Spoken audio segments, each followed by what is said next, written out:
目指した未来や全ての君を背負ってたどり着いてみせるから閉ざされた未来を終わらせて今度こそは全て守るよ最後の運命をつかめるやろ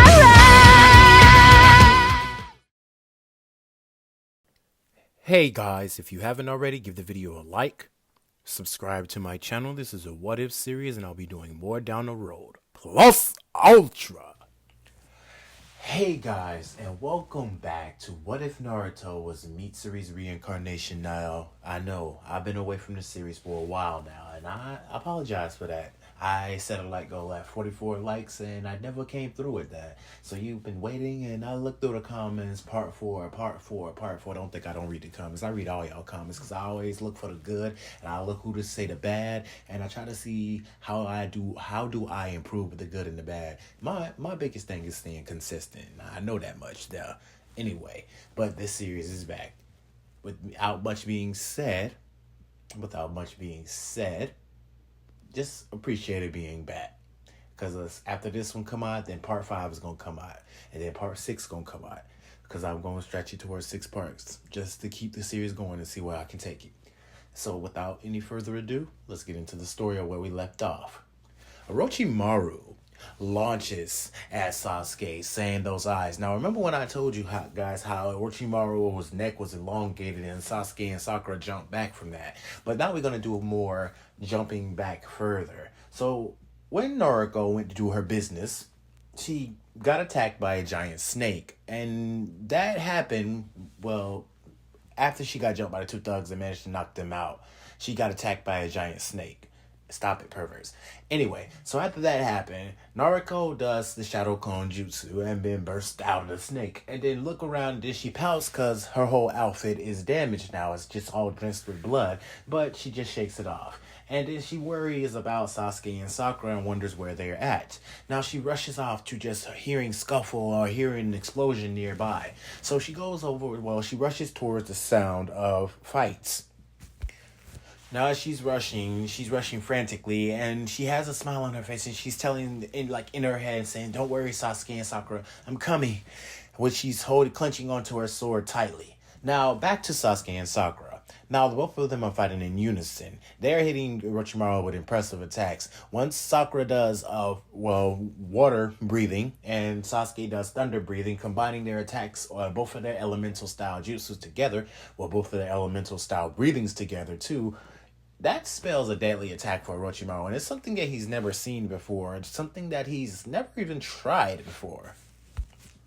Orochimaru didn't know that you could manipulate the elements with sword style, swordsmanship. It's impressive that these 2 genin are doing this in front of him with such skill and expertise at that.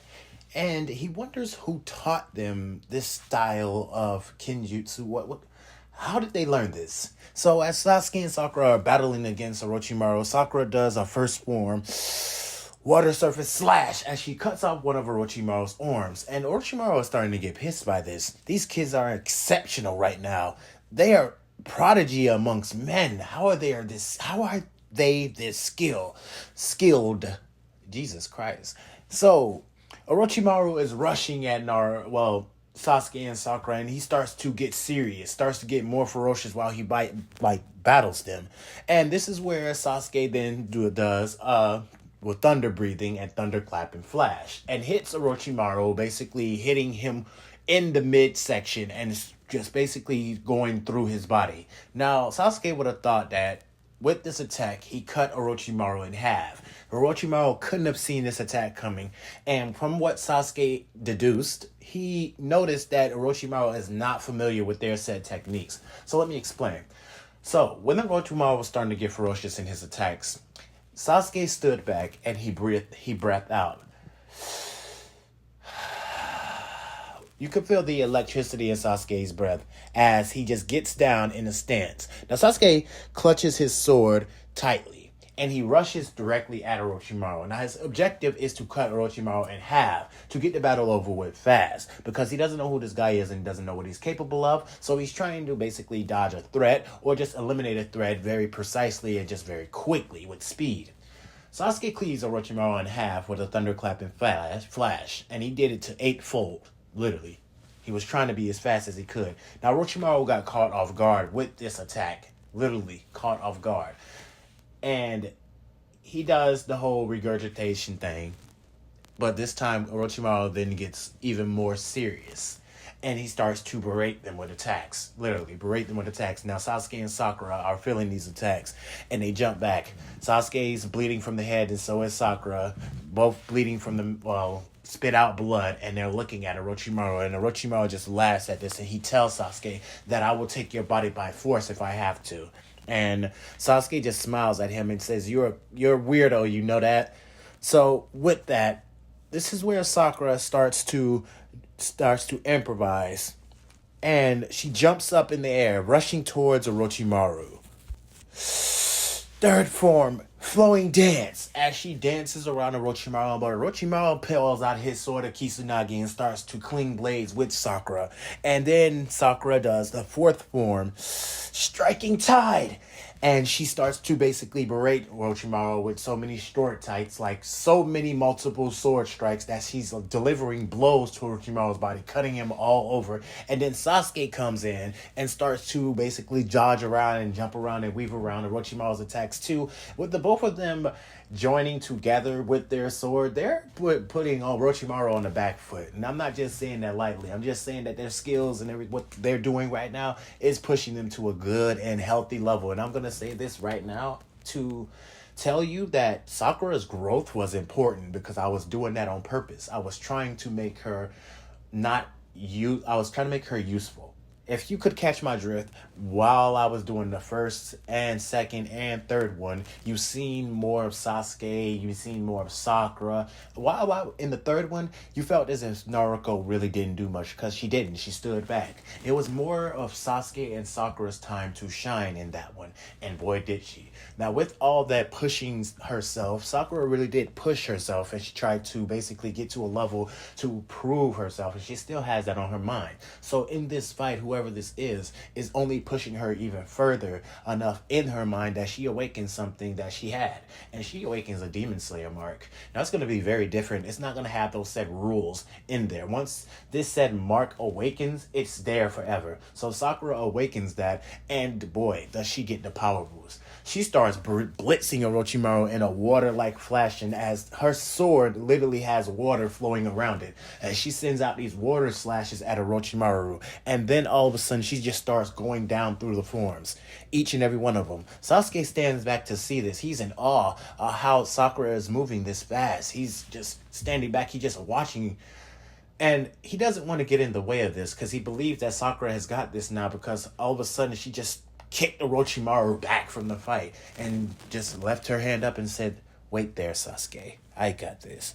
So back to what I was saying. She starts to go through the forms. She starts to say the fourth form, striking tide, then striking tide turbulent. Then she starts to go to the fifth form, blessed rain after drought. She wants to have some mercy on Orochimaru, but at that point, it really wasn't.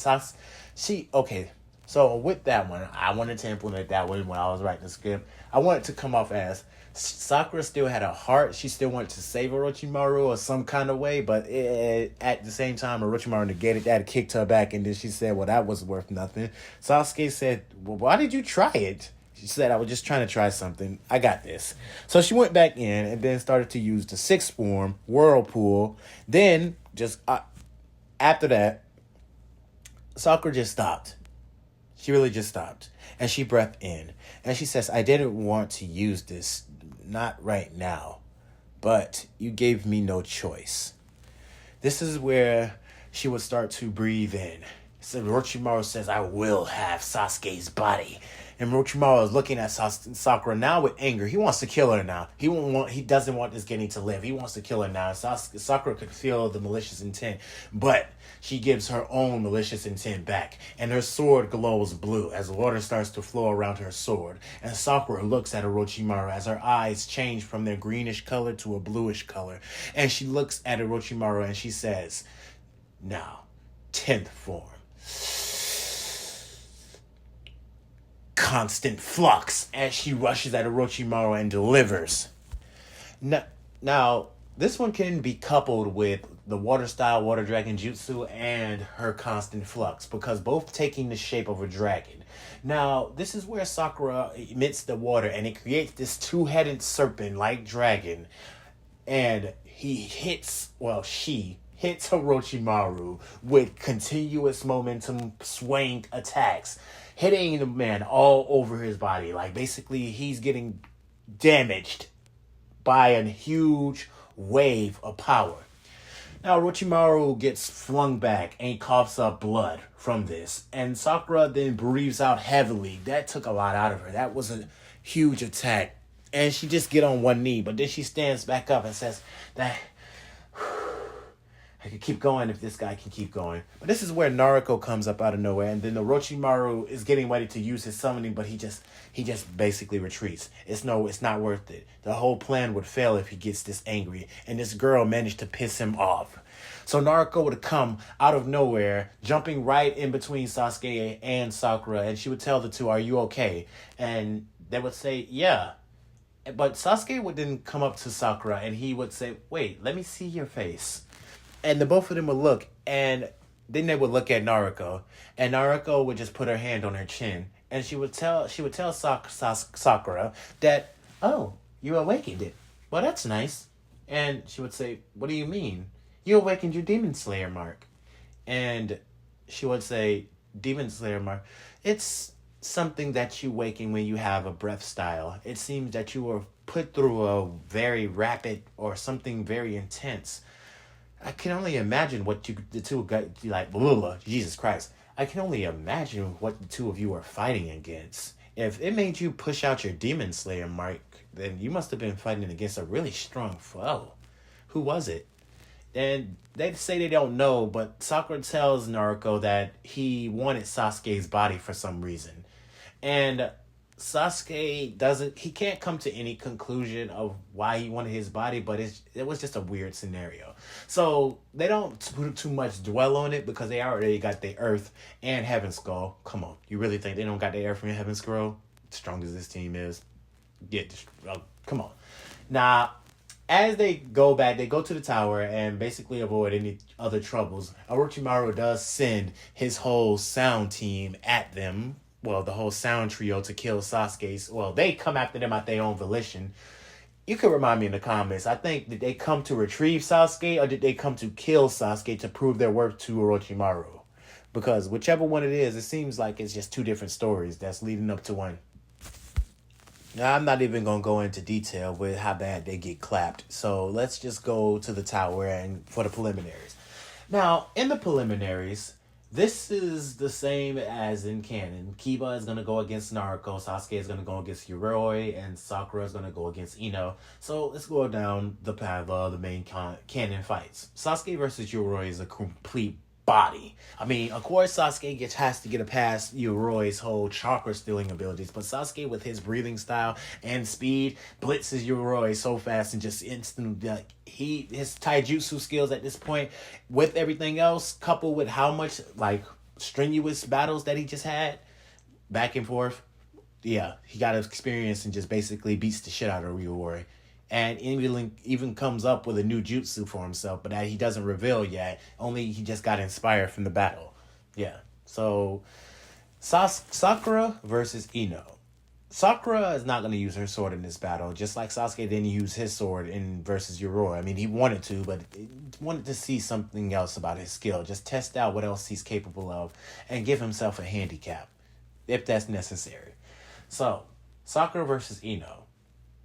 Yeah, I ain't going into detail with that one. I'm sorry, but Ino just gets stomped out. That's it. She just gets stomped out by Sakura. She can't do nothing against her. She doesn't have anything to go with that. I mean, of course, Naruto would have trained Ino up and stuff like that, but that's it. And of course, Ino knows this, and Ino even at midway in the battle, while they're fighting, midway in the battle, Ino forfeits. Literally, she throws her hands up in the air and says it's not worth it. And she even tells Sakura that you have some kind of cool breathing type of sword style, and I bet you know how to do. You and Naruto have been doing that. Well, Naruto has been doing that stuff since we were kids, but I know you know how to do it too. So I'm not even gonna try and test my luck with this battle. I was unlucky even going against you at this point. And, just goes back to the stands. That didn't make sense. I'm sorry. So, yeah. So, with that, it's Naruto versus Kiba.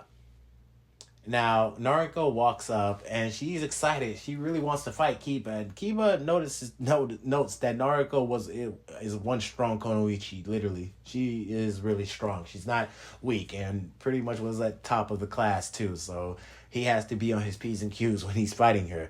And he also has a slight crush on Naruto.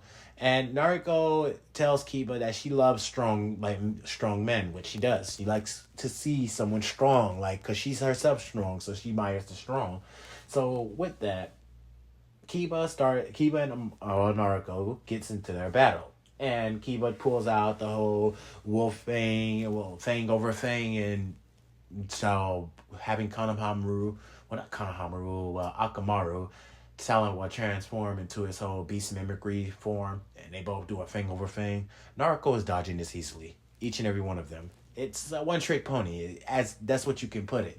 And Naruto is basically dodging each and every one of Kiba's attacks, and Naruto doesn't pull out her sword at all. Naruto is getting bored, literally, and Naruto at a given moment when they're getting ready to do it, she managed to literally hit one of them in the back of the head so hard that it knocked him out. And it was the dog, Akamaru. She got hysteric by this, meaning that she could have easily killed the dog. She thought it was Kiba, and Kiba got afraid by this because the force on impact that she hit Akamaru, it made the ground crack. She hit Akamaru so hard that it made the ground crack, and she thought she killed the dog, but Akamaru was just knocked unconscious with blood just coming out of his nose. Kiba, seeing this, would stop his attack and just back away on the ground, saying that's impossible. How did you do that? And Naruto said, I could see the two of you twirling. It was as if you were just moving in slow motion. And this is some kind of technique that I've had for myself. It's a useful technique too, and I think it can counter the Sharingan whenever I fight Sasuke again. And this is where Kiba would say nonsense as he rushes towards Naruto again, and Naruto even proves this, as each time Kiba did the thing over thing, each time he rushed at Naruto, she would see it, and she would hit him towards the ground. Every time. Kiba was battered and bruised, and he haven't even laid a finger on Naruto. Not even a scratch. And she hasn't even moved from the same spot that she's been in. Only time that she did move, I'm not saying that she hasn't moved, but only time that she did move was to check on Akamaru. But that was just basically bending over and trying to see if the dog was okay. But that's it. She's bored right now. She's not having fun. And she tells Kiba that you need to forfeit. This is not very funny. You're having a very hard time trying to fight me. My strength can be just a little too much sometimes. That's why I don't necessarily use it at its full potential as I should, because I could easily hurt someone. And I might have took it too far when I hit the dog. I might have actually took it too far if that hit you. Kiba is breathing really heavily and bleeding too, and she looks at Kiba and tells him that she might have taken this match too far. He might have sustained too much damage, and Kiba takes this as, "Why are you berating me? Just fight and stop thinking you're high and mighty. Just fight me." And she says, "But if I keep continue on like this, I don't want to kill you. At this point, I might have to just knock you out for me to win this match." And she tells Kiba, it's not about me acting high and mighty. I just know what I'm capable of doing. And Kiba says, yeah, yeah. And Naruto rushes at Kiba and says, no, this is what I mean. She punches Kiba directly in the stomach and then kicks Kiba directly into the jutsu statue. And this is what knocks Kiba out cold. And she tells Kiba, that's exactly what I mean. You couldn't keep up with me from the start of this fight. I thought you were going to be strong, but... And Naruto then walks back to the stand. Now, everyone seeing this knows that they felt this malicious aura around Naruto, and then they felt that Naruto can be really, really fearsome. They seen that for themselves. Not to get on her bad side. So with that, they take Kiba to the infirmary, and everything plays out just as normal. Only this time, Rock Lee doesn't get his legs crushed by Gaara's sin. Noriko stopped that, and she looks at Gaara with a malicious aura around her, even to which made Gaara shake a little bit. And she tells Gaara that if you hurt my friends, I will destroy you and make sure that there's nothing left of an evil-hearted person like you. She said this in the most coldest tone ever, which made Gaara shiver a little bit. The fact that Naruto said this and looked him dead in his eyes while she said it. Now, Gaara would just send substitution his way to the stands. He's still looking at, the girl. And she looks at him, but she then walks up to Rock Lee to make sure he's all right. Now, of course, the same thing would happen with Hinata. Naruto would step in front, stop Neji from pulling the next attack. And she does this by almost punching Neji directly in the face. Literally, Neji was almost about to get his head caved in by a punch. Not literally like that, like saying Naruto is going to break Neji's whole skull and shatter his whole face to the point Neji on the ground dead. No, not like that. Basically, she was going to punch the daylights out of Neji and send him crashing into a wall. But she got stopped by Might Guy, Kakashi. They just, all of them stopped them. All the Jonin stopped Naruto from doing what she did. They didn't commend her from stopping the match, from stopping Neji from going too far. They just stopped Naruto from just making more of a cause. Like, basically, you already interrupted the match from stopping Neji from doing the final attack. But don't take it too far. Don't hit him, because then you're going to get yourself disqualified and stuff like that. So, yeah. Naruto then got let go, and she looks at Neji, and she tells him that was too far. What were you trying to do? Kill her? And Neji says, stay out of people's business. This has nothing to do with you. And then she says, oh, really? It has nothing to do with me. Hinata is my friend. And this is where Naruto then kneels down on the ground, scoops up some of the blood that Hinata had on the ground, and coats it over her fist, and she vows that, Neji, if we meet in the final round of the Chunin exams, you're not going to have a good time, because I'm going to use my sword against you.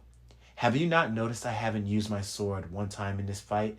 Well, I'm going to use it against you, and I got a hell of a time to show you. Then she would walk away, and Neji would feel this. Naruto's aura is different, because it took Neji aback for a little bit, because when he looked at Naruto, it seems like she had the eyes of a murderer or the eyes of a killer. And then Naruto went away. But when she got back to the stands, she turned back into her cheery self. Nacho cheery. So something to note about Naruto. Naruto will get very, very in battle mode, like murderous about her friends. And she cares about those she loves and trusts, and her comrades, her teammates. Anybody who comes close to hurting them, anybody come close to trying to killing them, Naruto is going to make them suffer. So now, the 1 month training time skip. So Sakura goes with, I'm sorry, I had a whole brain fart. Kurenai. Sakura goes with Kurenai for her whole 1 month training to work on more genjutsu style type of jutsu. So to get her more illusion-based style taking place, so she can be way more effective in battle than she already is. Sasuke goes with Kakashi, and Naruto, she goes with Jiraiya. Albeit not at first, because when she caught Jiraiya, he was looking in on women, and I don't really think that, you know what, actually, I don't really think that would mess with me. Either it would or it wouldn't, because Mitsuri Mitsuri she doesn't act like, she acts like a woman. Yes, she does, but not necessarily though. It's hard to pin down what Mitsuri really is. So, and I'm just gonna go with, she gets slightly offended by it, but not so much. She just shrugs her shoulders and taps the guy on the shoulder and says, "What are you doing?" And he says, "Go away, go away. I'm doing something real quick. I'm gathering information." And this is where he looks back and she says, "Oh, wait, Naruto? Yeah, do you know me?"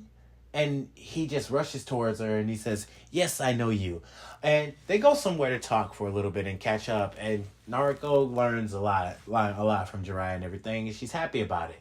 And this is where Jiraiya says, "I'll train you for the whole 1 month training time skip."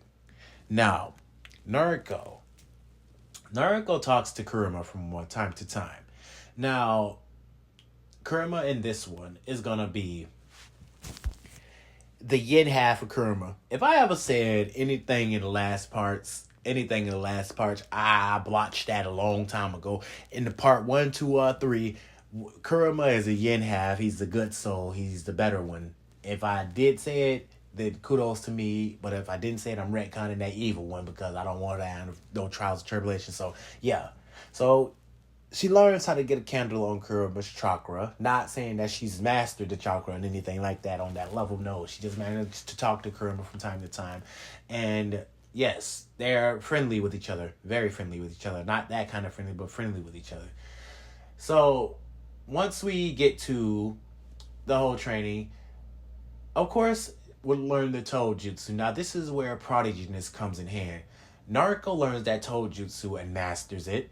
Basically masters the summoning, learns, and then Jiraiya she asks Jiraiya, "Do you have any more like good jutsus that I want to learn?" And then he shows her the Rasengan, and he basically tells her the fundamentals of the Rasengan, and she learns each and every one of them. Basically, she gets a handle on each and every one of them, and then does a version of the Rasengan. Albeit now this time, when the Rasengan forms in Mitsuri's hand, she does it with one hand. She doesn't do it with any shadow clones helping her out or anything. Albeit she did use the shadow clones in a way to help her proceed in her training. Now, she didn't have to, but she wanted to see if this would help out. And it did. It actually did. So with that, Naruto would form a Rasengan in her hand. And this Rasengan wouldn't be blue, it would be pink. And it would match her hairstyle. And she would note this, and it would be very unique to her. Jiraiya would say that this kid is something else. It's only been 3 weeks. She's mastered the summoning, and she's already has perfect chakra control. She's a prodigy, very impressive, and she can do amazing things, and she has amazing strength for a girl. She reminds me of Lady Tsunade. This is what Jiraiya would be thinking in his head now that he sees Naruto and what she's capable of, because yes, Naruto does know a lot of stuff, and she's nothing short of a prodigy, really. And being able to teach Sasuke learning by himself mostly, but being able to teach Sakura 2 different breathing styles, but her being more keen to one breathing style, and then Sakura pushing herself to basically prove herself to Naruto and Sasuke that she's not useless, or she's not a pushover or anything like that. Yeah, Naruto is very inspirational. So with that, yeah, she learns the Rasengan and completes it, literally. So she has the Rasengan this early on. And that's one of the things that's going to make Legi's knife a living hell. So with that, Jiraiya then, for the remaining final week, he goes to Mount Miyaboku with Naruto. They both go there, and this is where Naruto basically meets Ma and Pa. So she starts to get the grasp of Sage Mode, starts to basically undergo Sage Mode training. Not necessarily, just basically getting the gist of it, because she's only going to be here for a week. So she started to get the gist of Sage Mode training. And with Naruto's mind, Naruto's caring nature, and how much of a prodigy she is, she still trains, really does. She still trains hard. But in that week, Jiraiya is on the verge of saying that this girl almost has Sage Mode down. It only takes, I bet that it might only take a few more weeks for her to get it, but a week, let alone that. So, yeah, Naruto got the gist of Sage Mode down. she has perfect balance with herself. Like, basically perfect fluidity. Her heart and soul is at peace. Like, if you went in Mitsuri's heart and soul, it would be like a pink, like, it would be more of a, like a void, like Tanjiro's is. It would be loving, filled with so much peace and fluidity. Like, you would have a good time. And you would feel as if, damn, this person has such a good soul. Anyway, so with that being said, they get back from the whole training time skip. Well, they get back from the whole training time skip month. And once they're there, the battle get commenced and everyone takes their seats. Now, of course, we're going to go into a different route with this one. Temari versus Sakura. I'm going to change a few things here. So, Shikamaru. I'm not going to go into anybody else. I'm not going to go into anybody else fights. But with that being said, I'm gonna go into the one specific to canon. Like, not specific to canon, but specific to the story. You feel me? Yeah, I'm too excited. Anyway, so Sakura versus Neji. Not Sakura versus Neji. Sakura versus Temari.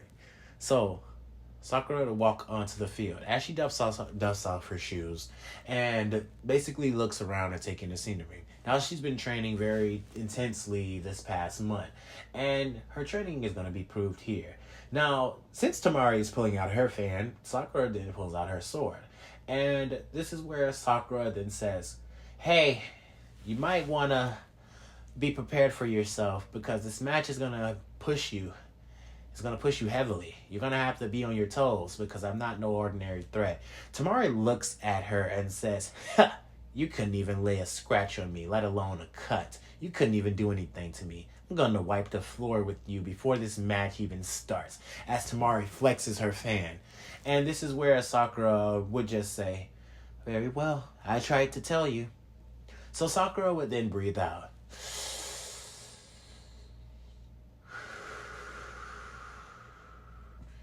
As the air around Sakura would start to blow. And the proctor would be right there. And he would look at Sakura, then he would look at Temari. And then he would say, yeah, you already know the rules of the match, so no killing. But if either one of you shows signs of exhaustion or on the brink of death, the match is coming to a halt. Got it? They both nod. And this is where the proctor would say, begin. Now, both of them would jump back. Now, this is where they're gauging each other's strength. Want to see what one's capable of. Temari doesn't waste time, and she then starts to shoot. She would swing her fan blade at Sakura and do an air-cutting technique. And this is where Sakura would be already behind Temari. Fast. She would say, how did you? And kick Temari directly in the back. And Temari would then pull out a jutsu and say, I got this. And Sakura would be right there and say, no, you don't. And Temari would be like, what is this?